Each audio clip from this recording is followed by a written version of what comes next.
From a personal standpoint, men have been taught for years to have the mindset that women need to be controlled. And that's not true. That mindset will not work. Women want to be understood. And when a man understands a woman, he begins to pay attention to the music of her soul and enter into a rhythmic conversation where there's flow. Join the conversation and welcome to Inside Voice. Hello, friends. I'm so glad that you've joined us today. Have you ever wondered why men and women think so differently? Do you struggle to find or keep healthy relationships? Well, you're in for a real treat. You've seen him before, and we've got him back to talk about his new book, Ignite the Power of Women in Your Life, a guide for men.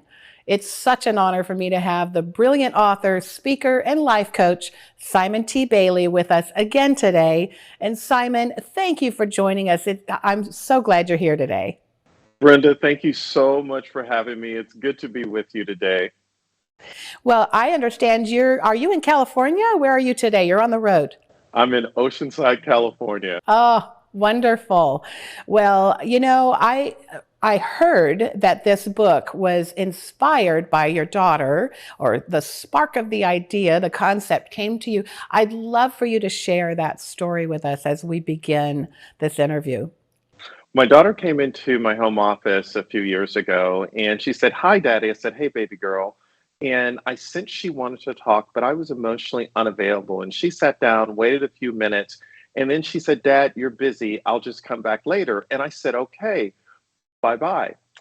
And it hit me, Brenda, the next day on the plane that I missed a moment to connect with my daughter. So when I came back home, I said, "Madison, you wanted to talk to me." And she said, "Daddy, it's okay." I said, "No, it's not okay. Because if I don't change my behavior, you are going to marry a joker just like me." And her mother said to me at that time, we had been married for 25 years, she said, "You give everybody the best of you, but you give us the rest of you. And I don't want the leftovers anymore." Wow. Wow, that's powerful.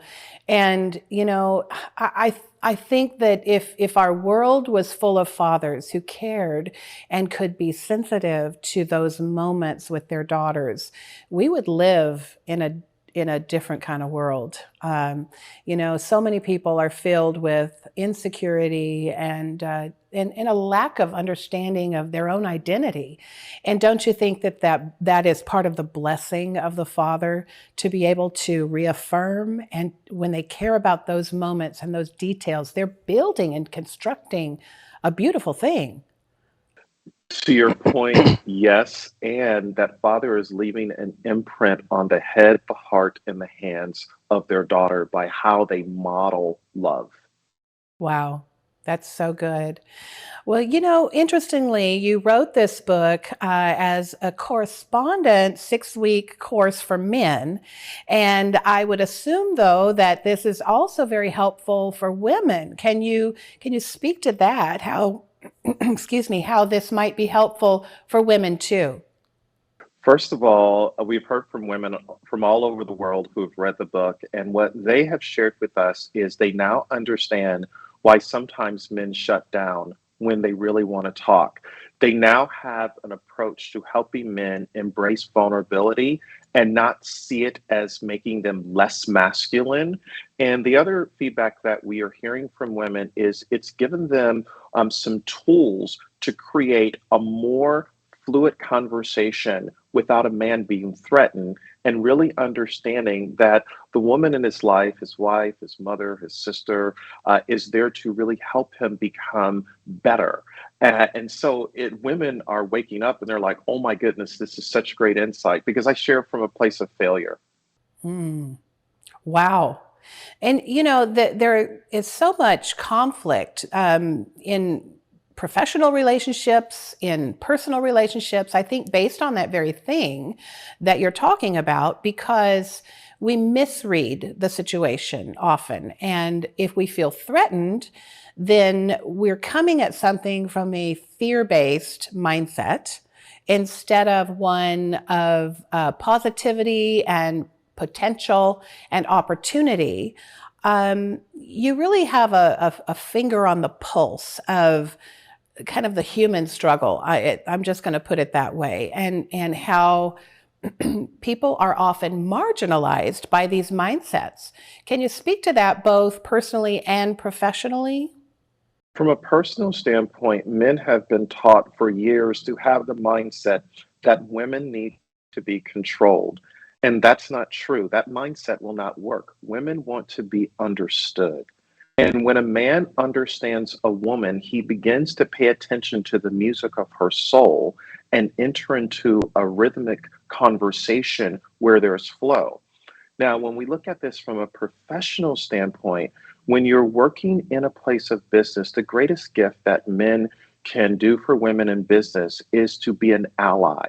If a woman has an idea and no one supports that idea, why don't you say, hey, Brenda, that's a great idea? Because sometimes what men do to marginalize women, a woman will mention an idea. No one will say anything. But then a few minutes later, a guy will mention the idea and everybody will rally around like it's the best thing since sliced bread. And that has totally disrespected the brilliance of that woman. So, what I'm saying to men is you champion the idea and say, Brenda, I want to give you credit for bringing this idea forward, and I am fully supportive. That is being an ally and giving a hand up instead of a handout. Mm. Wow. And I would think that that applies even to intimate relationships where oftentimes conflicts build.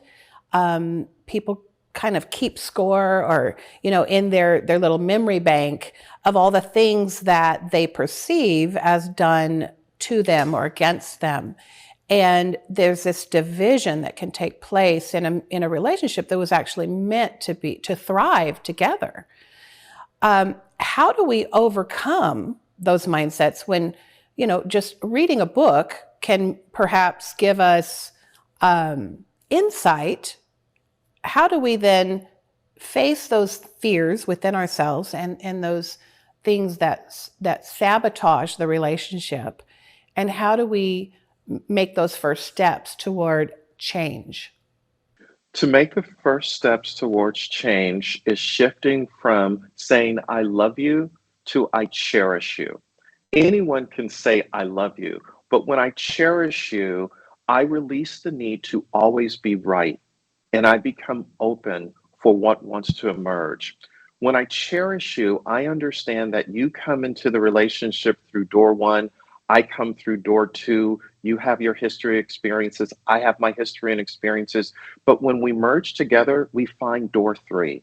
And we begin to walk through that door, understanding when I really listen to you, I really listen to understand instead of listening to respond. Here's the third thing about cherishing someone as just the first step. When I truly cherish who you are, I listen between the sentences. I listen beyond the words. And I say, Brenda, here's what I heard you say.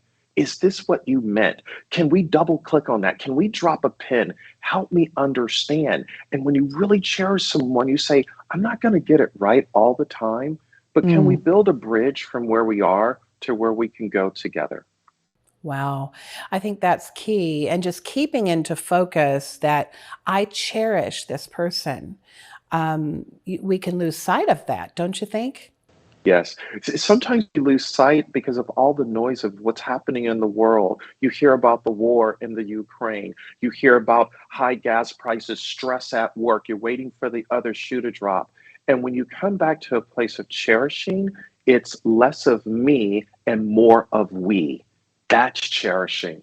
That makes total sense to me. As you're talking about this, I'm thinking about those the dating season of my life with my husband, and how that he set the barometer for me when no one else seemed to care about me or want to know me.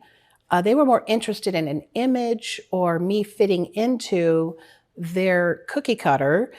I felt cherished. I felt heard and seen, and that I was not a threat to him. And that drew me to him like a bee to honey. I mean, so I think what you're saying is very powerful. And that's something that we honestly probably must, wouldn't you say, need to protect in our relationships as well? Absolutely. The brilliance of what Paul did is he understood the power of in to me see. So he Mm, saw into you, and in the conversation, he came from a place of being non judgmental. And you can yes. intuitively sense that his motives were pure and that he didn't Wow. have an agenda. And when you sense Mm, that, all of a sudden you came into the flow of a mm. conversation where you didn't feel as if, oh my goodness, I got to watch my back.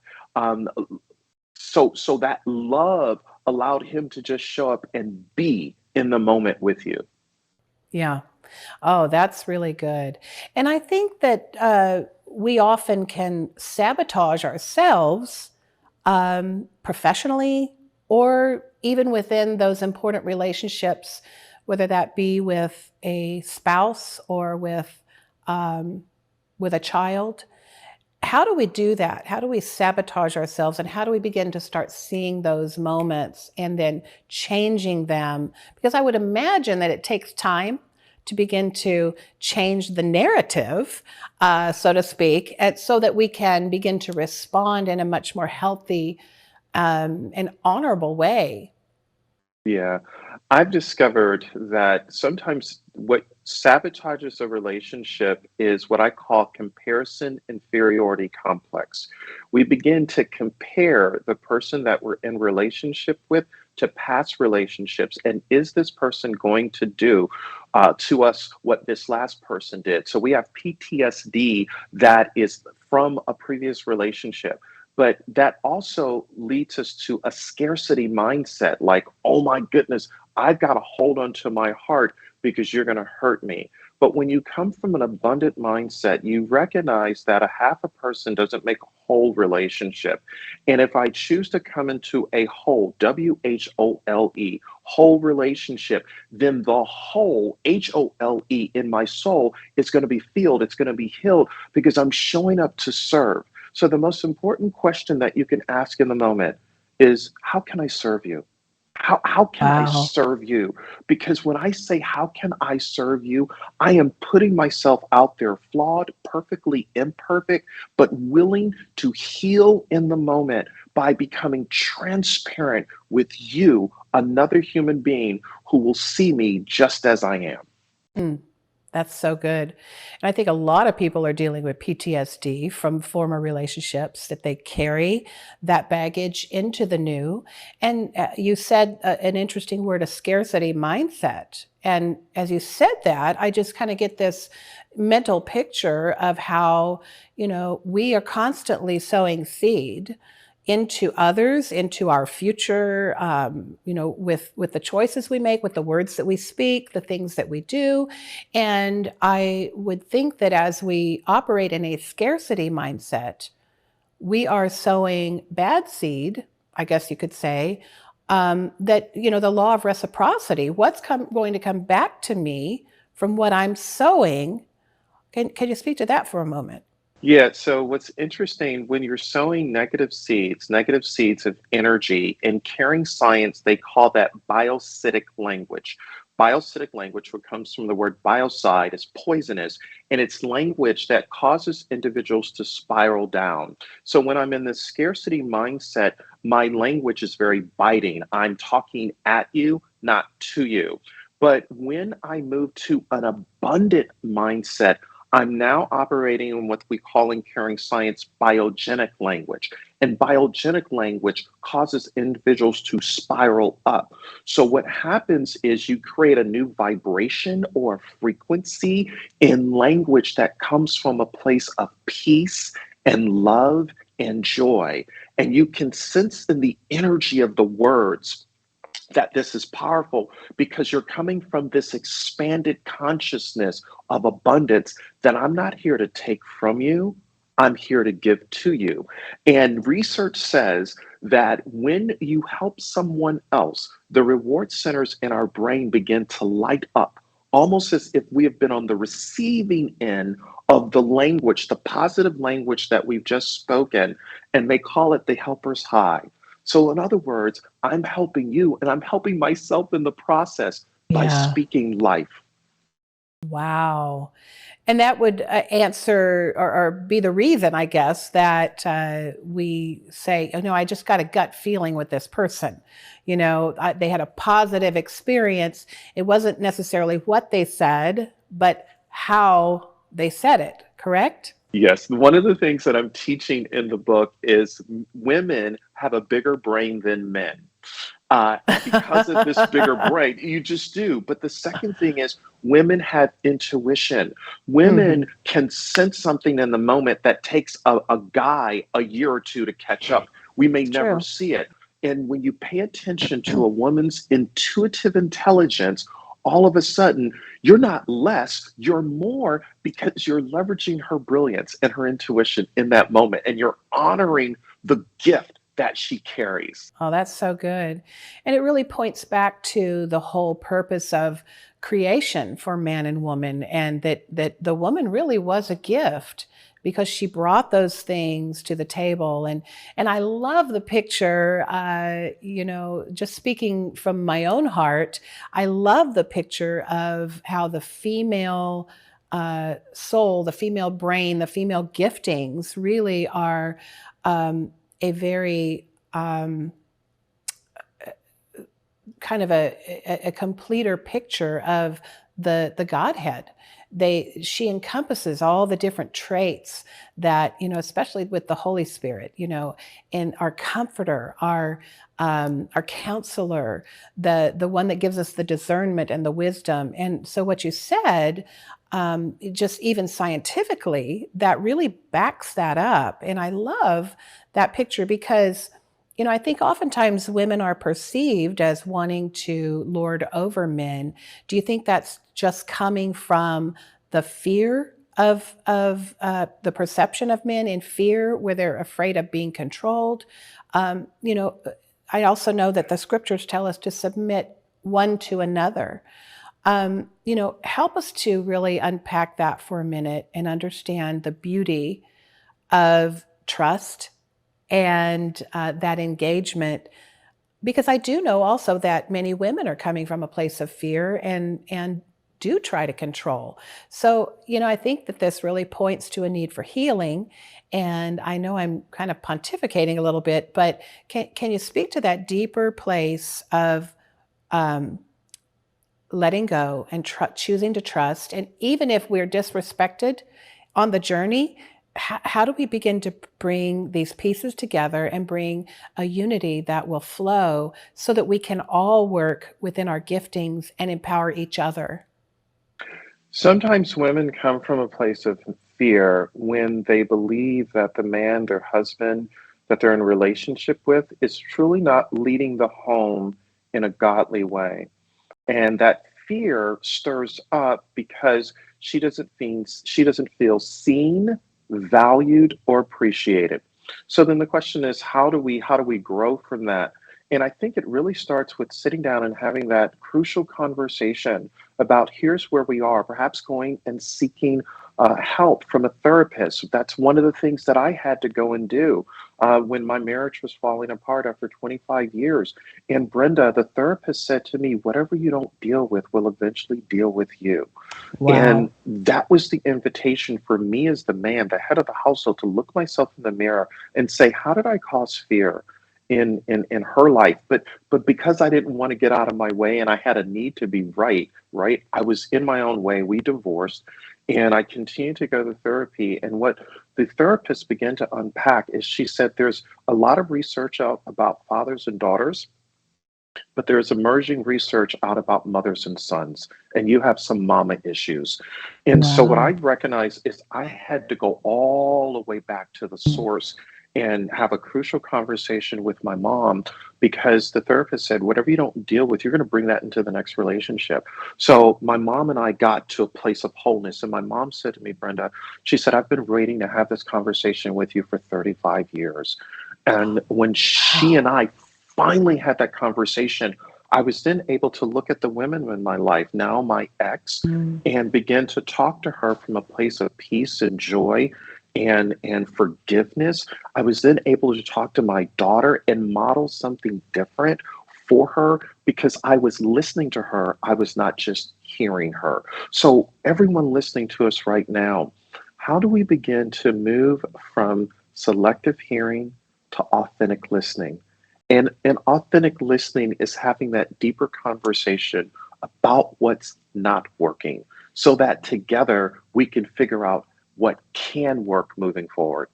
Yeah, that's so good. And my hat's off to you. I mean, so respectable that you would take the initiative to take that look in the mirror and to seek help. My husband and I both come from a broken road, so I can relate to all of these things that you're saying. And I think that it really also speaks to identity. How we really perceive ourselves is how we're going to treat others. And so going back to some of the old, maybe the generational mindsets and things that were spoken over us, as you said, or done to us, or dynamics of a relationship. I know with my own father, there were things that, and I even, I wrote about in my book, that really affected my identity, and having, coming from a shame based identity. I was trying everything that I could possibly do to fix myself. So then I was just projecting this lie, and it only fostered very faulty foundations for every relationship that I had, and I attracted abusive people into my life. So, my heart's really broken over how the church widely stands on just the one-dimensional aspect of how God hates divorce. And, we cherry pick these scriptures and throw them at people like, nails in the coffin, so to speak. And we just really condemn people for divorce or for the broken journey of failed relationships. And I also know from my own experience that it was on that road and in my failures that I actually discovered deeper truths about myself, about what was happening, things that I was incapable of actually articulating or diagnosing. I was able to finally come to some truths. And from that was the springboard of healing, and then restoration came. So I know God to be the God of mercy and grace who will walk us through process. And, I think for myself, I was also self-sabotaging so much. I'd like to kind of shift this into even like the workspace. How do women self-sabotage based on um, the history and based on the intimidation of how men resist them? And can you kind of give us an equipping, I guess, or an encouragement for how to break those cycles within our own mindsets, and how do we move forward without trying to control uh, the environment? Sure. So, one of the things that I've discovered over 30 years of coaching and advising women professionally is women, something will happen where they have been wronged in a professional environment, and that whatever happened, they will begin to look at that story of what happened. And it's not discounting it, right? But it's understanding, okay, this has happened. And how am I going to approach this? So, as you can imagine, sexual harassment is a big thing in the workplace, right? And so many companies have put policies in place to give women a safe place to go and to share exactly what happened so that men know going forward how they must do right by women, respecting and honoring them. But one of the things that I've also coached women in the workplace to also think about is their confidence, believing in their ideas as they move those ideas forward and find champions in the workplace who will champion their ideas. And 9 times out of 10, it's probably a man. And so when you find that champion, how does he come alongside you with the most appropriate behavior, no strings attached, understanding that this innovative idea is necessary and needed? I think the other thing that women can consider is at the end of the day, write down in your journal what's right about you.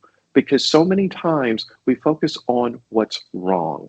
And believe when we focus on what's right, it causes us to have a new viewpoint to where we're going. But here's the other thing that I'll say as it relates to women in the workplace is that sisters need to look out for sisters because Yeah. sometimes women throw other women under the bus Ooh. with almost a crab mentality, that, Mm. hey, if you get ahead, what about me? No, no, no. How do Yeah. sisters support sisters and create this unified front that men recognize, oh, snap, they're real. We've got to support them.